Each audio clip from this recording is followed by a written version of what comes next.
NS. Girls high school Parola Sharda उत्सव सांस्कृतिक कार्यक्रम संपन्न.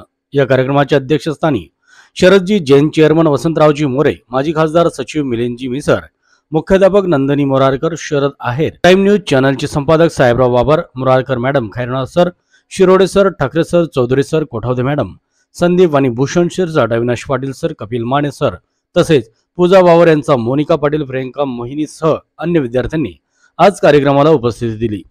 एन.एस. हायस्कूलचा हा दिनांक 13/1/2024 वार शनिवारी प्रमुख पाहुण्यांच्या उपस्थितीत कार्यक्रम संपन्न झाला.